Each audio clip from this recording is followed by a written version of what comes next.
Have you ever looked at your bank account and thought, where did all my money go? You weren't trying to be reckless.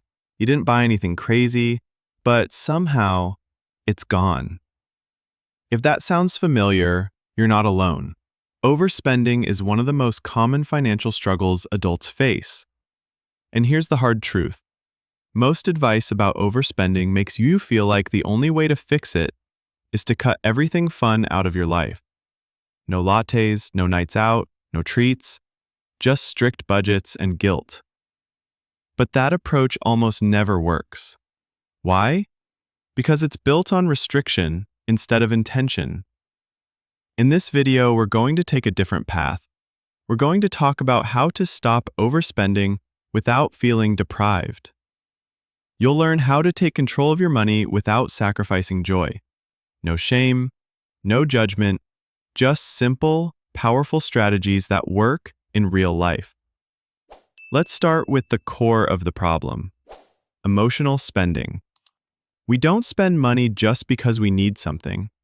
We spend because we're stressed, bored, anxious, tired, or even happy. Emotions are deeply tied to our financial habits. The first step to breaking this cycle is awareness. Pay attention to your spending triggers. What do you tend to buy when you've had a hard day? When you're celebrating? When you're avoiding something? You don't need to stop those feelings. You just need to stop letting them run your bank account. Instead of reacting automatically, pause and ask yourself, what am I really trying to feel right now? Often it's comfort, escape, or control. When you understand that, you gain power. You shift from spending out of impulse to spending with intention. Now that we've talked about the emotional side, let's bring in a simple but game-changing idea: conscious spending. Conscious spending means making room in your budget for the things you love, while cutting ruthlessly on the things you don't. It's not about saying no to everything. It's about saying yes to what matters most and no to what doesn't. For example, if travel makes you feel alive, keep it in your budget. But maybe you don't actually care about name brand clothes or eating out 5 times a week. By being selective, you get to spend freely on your true priorities without overspending overall.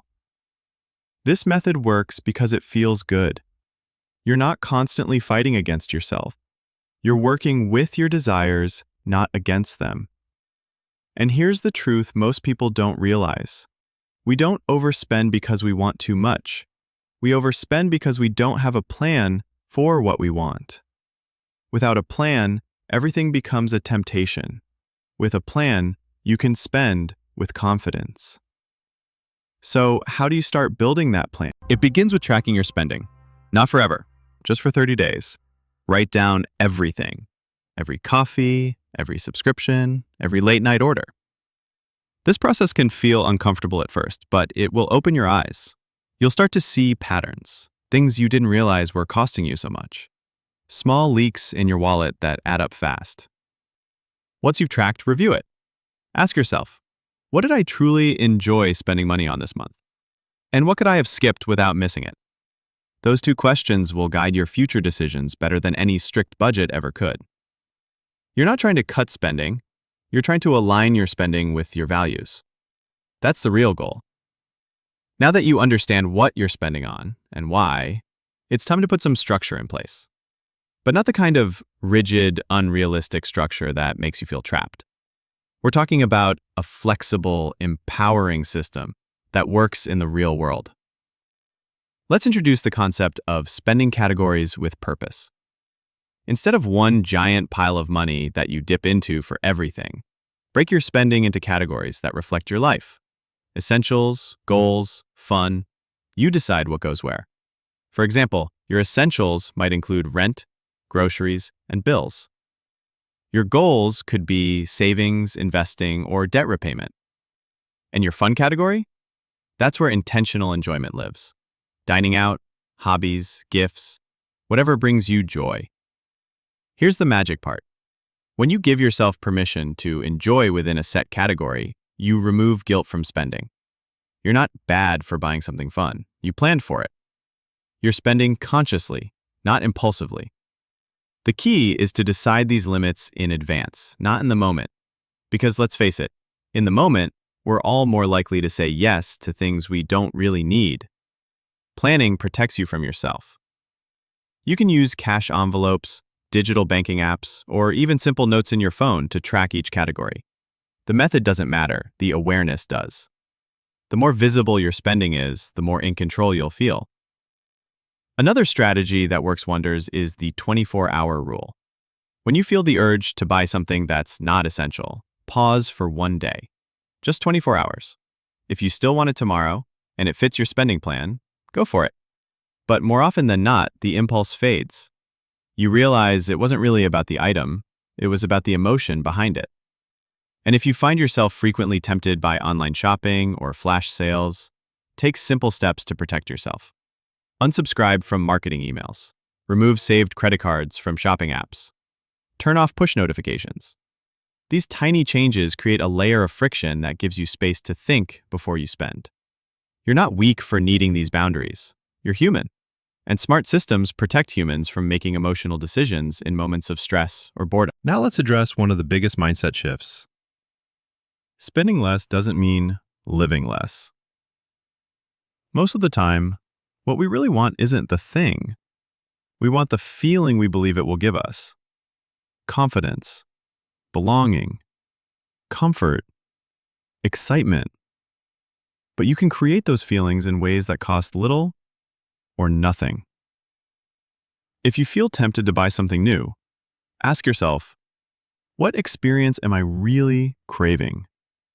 Sometimes, a walk outside, a phone call with a friend, or a quiet evening reading can give you the emotional reset you're really looking for. The goal isn't to eliminate spending. It's to reconnect with what truly makes you feel good.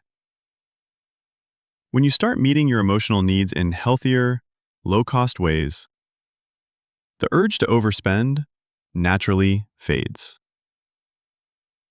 Let's bring it all together. You've started by recognizing your emotional spending patterns. You've tracked your money to uncover where it's actually going. You've created categories with intention, so every dollar has a job. And every spending decision has purpose behind it. Now comes the most important step, consistency.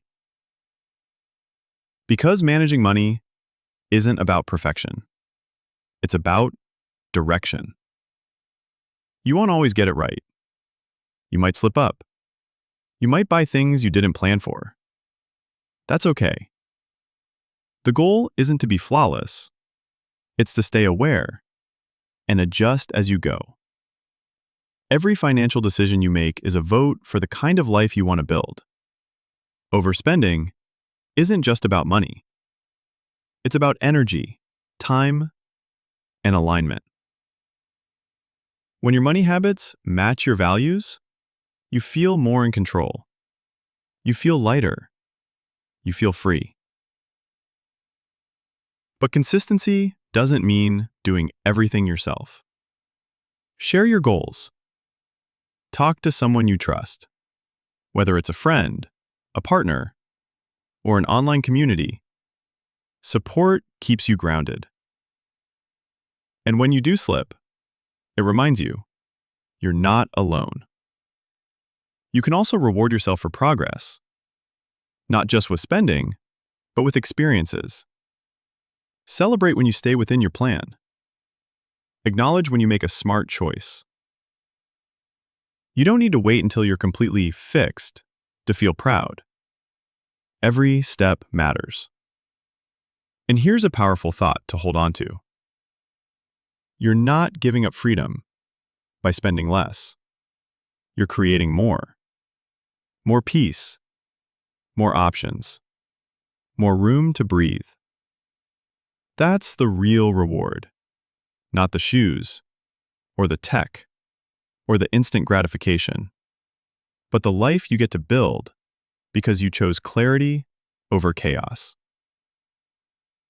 Financial freedom isn't about how much you make. It's about how you manage what you have. And it starts with the decision to stop